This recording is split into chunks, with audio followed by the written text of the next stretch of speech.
দেশের স্বাধীনতা ও মুক্তি সংগ্রামের ইতিহাসের সবচেয়ে মর্মস্পর্শী দিন শহীদ বুদ্ধিজীবী দিবস।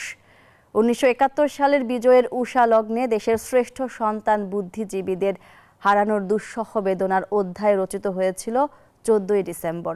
বাংলাদেশ রচিত হবার পর ৫৩তম এ দিবসে শহীদ বুদ্ধিজীবীদের শ্রদ্ধা জানান রাষ্ট্রপতি, প্রধান উপদেষ্টা, বিচারপতি, শহীদ পরিবার সহ দেশের সর্বস্তরের জনগণ। শ্রদ্ধা নিবেদন করে উপদেষ্টারা বলেন, বুদ্ধিজীবীদের আত্মত্যাগের ধারাবাহিকতায় ২৪-এর গণ অভ্যুত্থান দেশ গড়ায় দ্বিতীয় সুযোগ নষ্ট হতে দেয়া যাবে না। ১৯৭১-এর ১৪ই ডিসেম্বর বিজয়ের চূড়ান্ত মুহূর্তে বাঙালিকে মেধাশূন্য করার এক নৃশংস নিধনযজ্ঞ সেদিন গোটা জাতিসহ পুরো বিশ্বকেই করে দিয়েছিল হতবিহ্বল।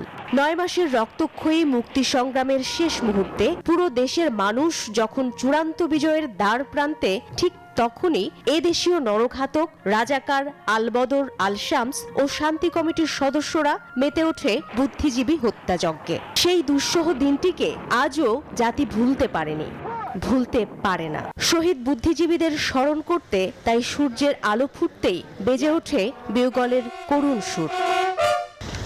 সশস্ত্র সালামে জাতির সূর্য সন্তানদের শ্রদ্ধা জানান রাষ্ট্রপতি, প্রধান উপদেষ্টা। শহীদদের শ্রদ্ধা জানানোর পর অন্তর্বর্তী সরকারের পক্ষ থেকে কথা বলেন আইন উপদেষ্টা এবং প্রেস সচিব। আমাদের যে ৭১-এ মুক্তিযুদ্ধ, আমাদের শহীদ বুদ্ধিজীবীরা আছেন, মুক্তিযোদ্ধারা আছেন, ওনারা যে স্বপ্ন, যে প্রত্যয় এবং যে ভালোবাসা, দেশের প্রতি ভালোবাসা নিয়ে যে সংগ্রামে ঝাঁপিয়ে পড়েছিলেন, সেটারই কন্টিনিউয়েশন ছিল আমাদের জুলাই গণ অভ্যুত্থান। আমাদের তরুণদের আত্মত্যাগের বিনিময়ে রাষ্ট্র গড়ার যে দ্বিতীয় সুযোগ আমরা পেয়েছি, সেই সুযোগ যেন আমরা কোনোভাবেই নস্যাৎ না করি, সেই সুযোগ যেন আমরা কোনোভাবেই নষ্ট না করি। যেই নতুন বাংলাদেশকে আমরা স্বপ্ন দেখছি, যেই নতুন বাংলাদেশ গড়ার প্রত্যয়ে প্রফেসর ইউনূস এগিয়ে যাচ্ছেন, এটা সেই শহীদ বুদ্ধিজীবীদের যে ড্রিম ছিল তারই একটা কন্টিনিউয়েশন। সেই আলোকেই আমরা এগিয়ে যাচ্ছি। বিচারপতি এবং শহীদ পরিবার ফুল দিয়ে শ্রদ্ধা নিবেদনের পরই শহীদ বেদি উন্মুক্ত করে দেয়া হয় সর্বসাধারণের জন্য।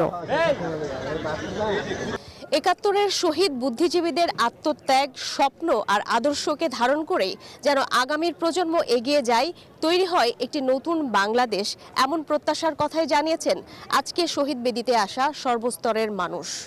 মারুফা রহমান, নিউজ 24, মিরপুর বুদ্ধিজীবী স্মৃতিসৌধ, ঢাকা।